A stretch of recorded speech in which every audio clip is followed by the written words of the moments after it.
On a tous une certitude à propos du temps. Une idée tellement ancrée en nous qu'on ne la questionne jamais. Mais et si c'était justement cette idée qui sabotait toute notre productivité? C'est exactement ce qu'on va explorer ensemble. On passe nos vies à courir après le temps, persuadés que le problème, c'est qu'il n'y en a pas assez. Mais imaginez une seconde que cette course folle nous fasse passer à côté du vrai problème. Parce que le vrai sujet, ce n'est pas le temps qui manque, non. C'est le temps qui s'évapore, qui nous file entre les doigts, minute après minute, sans qu'on s'en aperçoive. Et le coupable dans tout ça, ce n'est pas un agenda surchargé. Pas du tout. Les vrais voleurs sont beaucoup plus malins, plus discrets. Ce sont nos propres habitudes, ces petits automatismes qu'on ne voit même plus et qui pourtant tirent toutes les ficelles de nos journées. On connaît tous quelqu'un comme ça, non? Cette personne qui a l'air de plier le temps à sa volonté, qui fait en 4 heures ce qui nous en prend 10. Eh bien, son secret n'a rien de magique. Il se trouve juste dans sa maîtrise de ses fameuses habitudes. Alors, première étape, on va déconstruire ensemble une illusion, un mythe collectif, celui des 24 heures et de leur soi-disant insuffisance. Il faut bien comprendre une chose, le temps, c'est la seule ressource qui est vraiment, mais alors vraiment démocratique. Personne n'en a plus au moins qu'un autre. La différence, elle ne se joue absolument pas sur la quantité de temps qu'on a, mais sur la qualité de son utilisation.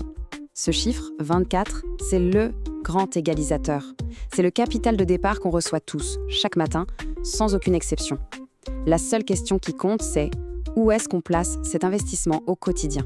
Ah, voilà le piège dans toute sa splendeur. Ça commence toujours par une pensée anodine. Allez, juste un instant, et 1 heure s'est envolée. C'est l'exemple parfait de ces micro-fuites qui vident complètement notre réservoir de productivité. Bon, maintenant que le mythe commence à se fissurer, il est temps de mettre un nom, un visage, sur ces coupables. Qui sont vraiment ces voleurs de temps, qui agissent en plein jour, juste sous notre nez? En fait, les vrais coupables sont assez contre-intuitifs. Il ne s'agit pas de grosses interruptions, mais plutôt d'une armée de micro-distractions. Chacune, prise isolément, a l'air de rien. Mais leur effet cumulé, c'est une bombe atomique pour la concentration. Et voilà le coup caché de tout ça. À chaque fois que notre concentration est brisée, notre cerveau a besoin de plusieurs minutes pour se remettre vraiment dedans. Le résultat, on finit par passer plus de temps à travailler, tout en accomplissant beaucoup moins. On pourrait croire que la distraction est l'ennemi numéro 1. Mais en réalité, il y a une faille bien plus profonde. Un problème qui se situe bien en amont et qui ouvre la porte à toutes ces distractions. Et c'est justement cette faille, ce manque de protection, qui nous amène à la solution. Une stratégie d'une simplicité désarmante pour reprendre les rênes, la clarté. Là voilà la racine du mal. Le temps n'est pas perdu par manque de volonté, mais par manque de direction.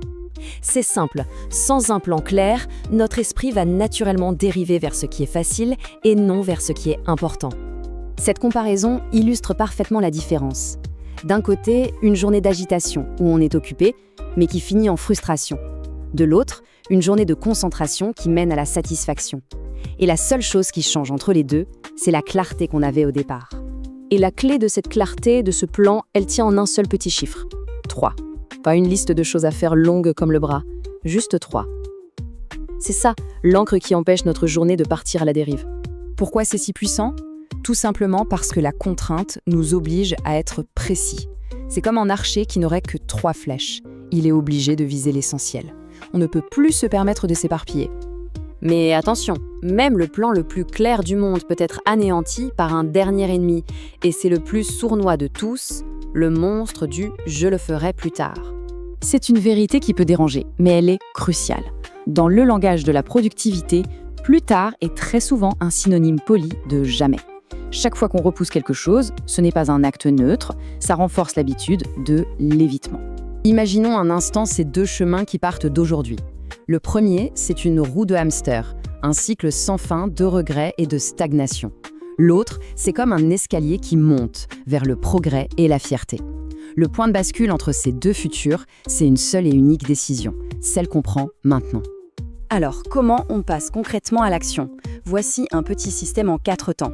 1. On planifie sa journée la veille, quand l'esprit est clair, pour ne pas avoir à décider dans le brouillard du matin. 2. On attaque le plus important en premier, pour profiter de son pic de volonté. 3. On se crée une bulle de concentration, 0 distraction. Et enfin, 4. On travaille en sprint, comme en athlète, pour garder une intensité maximale. Le point le plus important à retenir, c'est que les grands changements ne viennent jamais de décisions héroïques et spectaculaires. Non, ils sont la somme, l'accumulation de centaines de micro-choix quotidiens. Le choix d'agir au lieu de repousser, de créer au lieu de consommer. L'invitation est donc toute simple. Ce n'est pas une théorie compliquée, mais une action concrète à faire dès ce soir. 3 étapes, rien de plus. C'est d'une simplicité désarmante, mais d'une puissance redoutable. Finalement, tout se résume à cette question. Chaque matin, le temps est une page blanche. La vraie question n'est pas de savoir s'il nous manque du temps,